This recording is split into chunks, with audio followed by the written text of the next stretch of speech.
જઈને એ પાતકી પુરુષે જીવતા કરેલા શુભાશુભ સારા કે ખોટા કૃત્ય ચિત્રગુપ્તને કહે છે. પછી ચિત્રગુપ્ત યમ ધર્મને યથાસ્થિત કહે છે. ગરુડ જે પ્રાણી નાસ્તિક છતાં નિરંતર મહાપાતક કરનારા છે તેવા જીવોને યમ ધર્મરાજા સારી પેઠે ઓળખે છે. ગરુડ યમ રાજા સર્વજ્ઞ છતાં પણ પાતકી પુરુષનું કેટલું પાપ છે તે બાબત ચિત્રગુપ્તને પૂછે છે. એ ચિત્રગુપ્ત પણ સર્વજ્ઞ છતાં આગળ કહેવામાં આવશે શ્રવણને પૂછે છે. એ શ્રવણ બ્રહ્મદેવનો પુત્ર છતાં સ્વર્ગ મૃત્યુ તથા પાતાળમાં સંચાર કરનારો છે. વળી એના કાન તથા નેત્ર એવા છે કે જેને લીધે દૂરના સકળ બનાવ તથા પદાર્થોનું યથાયોગ્ય જ્ઞાન થાય છે. વળી એ શ્રવણની સ્ત્રીઓ પણ તેવા જ પ્રકારની છે જેનાઓમાં નામ જુદા જુદા છે. વળી તે સ્ત્રીઓના સર્વ ચેષ્ટિ તત્વને આધારે સર્વના મનની કૃત્યો જાણી લે છે. એ રીતના શ્રવણ તથા તેની સ્ત્રીઓ મનુષ્યોએ ગુપ્ત તથા ખુલ્લી રીતે જે કૃત્યો તથા કર્મો કર્યા હોય તે સર્વ ચિત્રગુપ્તને યથાશક્તિ કહે છે. એ રીતે વર્ણવ્યા પ્રમાણે યમ રાજા અને પ્રાણીના શુભાશુભ કહેનારા દૂત છે તેઓ મનુષ્યના કાયિક વાચિક અને માનસિક વગેરે સઘળા કર્મો જાણે છે. મનુષ્યો તથા દેવોના યથાર્થ કર્મ જાણવાનો અધિકાર જેઓએ આપ્યો છે તેથી તેમના સર્વના કર્મ જાણવાની શક્તિ છતાં તેઓ યથાર્થ કહેનારા છે.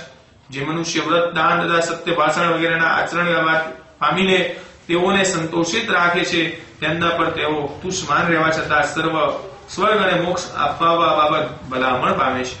એ રીતના એ સત્ય ભાષણ કરનારા ધર્મરાજાની આગળ પાતકી પુરુષના દુષ્કર્મો નિવેદન જાહેર કરીને પછી તેઓ પ્રાણીઓને દુઃખ દેનારા પણ હોય છે. સૂર્ય ચંદ્ર અગ્નિ વાયુ આકાશ ભૂમિ જળ અંતરાત્મા યમ દિવસ રાત્રિ બેઉ સંધિકાલ તથા ધર્મ એવો પણ મનુષ્યના પાપ તથા પુણ્ય કર્મો જાણે છે.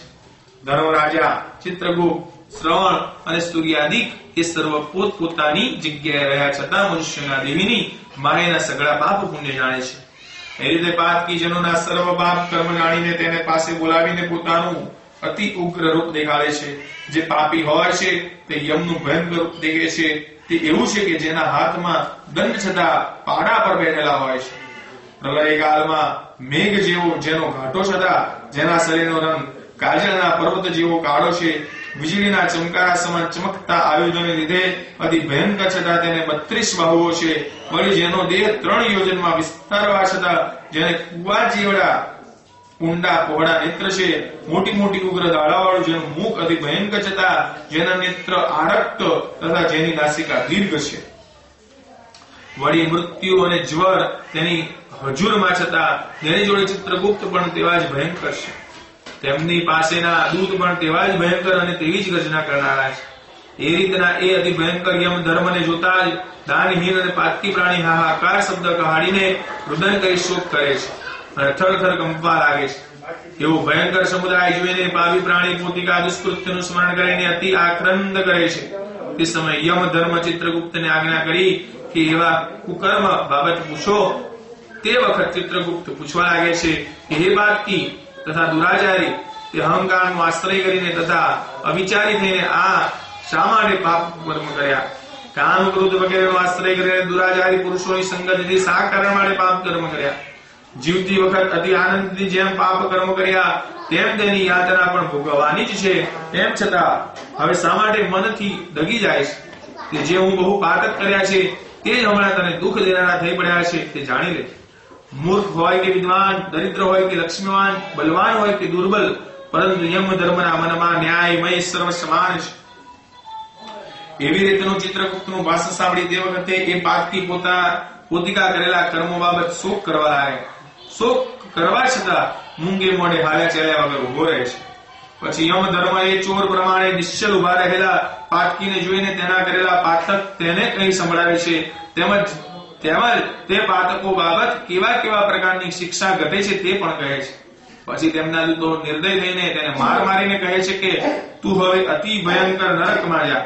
એ ગરુડ યમ ધર્મની આજ્ઞા પાડનારા પ્રચંડ તથા ચંડ વગેરેના ઘણા દૂત છે. તેમાંના કોઈ તેને પાસ વડે બાંધીને નરકમાં લઈ જાય છે. એ નરકની પાસે 5 યોજન વિસ્તાર તથા 1 યોજન ઊંચાઈ વાળું અને અગ્નિ સમાન તેજસ્વી એક વૃક્ષ છે. તેના પગે સાંકળ બાંધીને એ વૃક્ષ ઊંધો લટકાવીને મારે છે. તે સમયે તેનું કોઈ સહાયક ન હોવાથી તે ઠેકાણે અતિ શોક કરે છે. હે ગરુડ, એ રીતના એ સીમડાના વૃક્ષે હજારો પાપીઓને લટકાવે છે અને સુરધાને તૃષાથી પીડિત થવા છતાં તેઓને માર મારે છે. એ રીતનો એ પાતકી હાથ જોડીને તેની પ્રાર્થના કરે છે કે હે દૂતો, મને મારશો નહીં, હું નિરાશ્રિત છું, મારા અપરાધોની ક્ષમા કરો.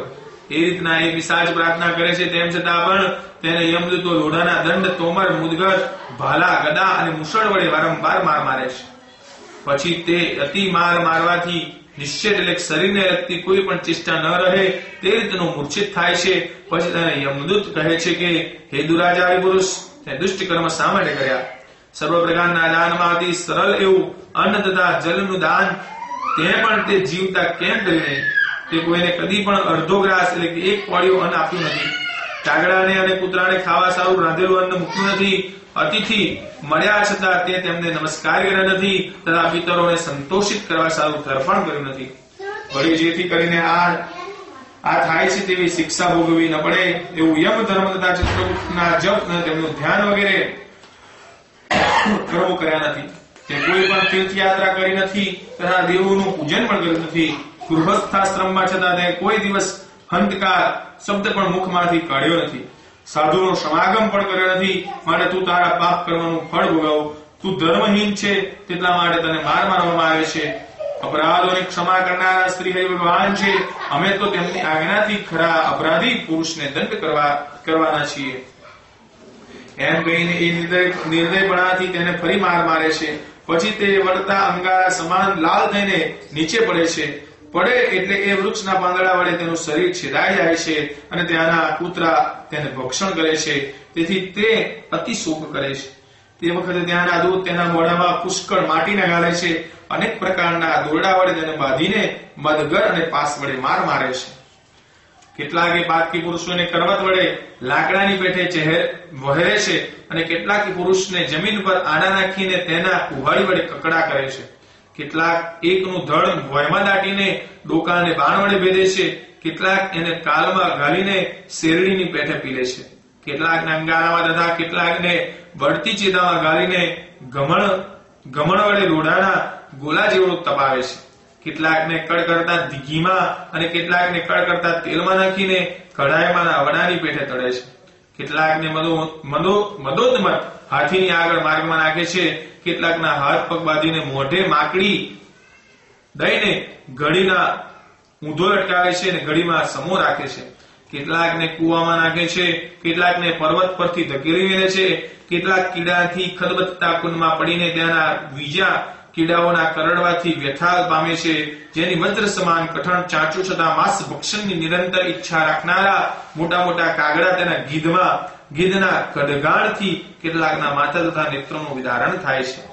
કેટલાકના લેણદાર મરીને યમલોકે આવ્યા હોય તો તેને મળે એટલે પોતાનું દ્રવ્ય માગીને કહે છે કે તે મારું દ્રવ્ય પચાવ્યું છે તો મારું દ્રવ્ય તાકીદથી આપ. એ તે લેણદાર અને દેણદાર વિવાદ કરે તે વખતે યમદૂતો સાણસા વડે તેના શરીર થકી માંસના લોચા ખેંચીને લેણદારના મુખમાં ગાળે છે.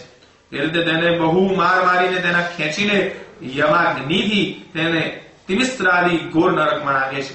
ભગવાન ગરુડને કહે છે કે હે ગરુડ, યમલોકમાં એ વૃક્ષની પાસે અતિ દુઃખદાયક નરક ઘણું છે. તેમાં પડ્યા પછી જે દુઃખ પડે છે તેનું વર્ણન કરી શકાતું જ નથી. હે ગરુડ, સગડા મળીને નરક 84 લાખ છે. તેમાં મુખ્ય ભયંકર 21 છે. તેમના નામ કે તામિસ્ત્ર, લોહશંકુ, મહોરખ, સાલમલી, રૌરવ, કુમલ, કાલસૂત્ર, પુતિસૂત્રિકા, સંધાર, લોહિતોદ, સવિસ, સગ્રતાપન, મહાનિરવ, કાકોલ, સંજીવન, મહાપત, અવિચી, અંધમાસ્ત્ર,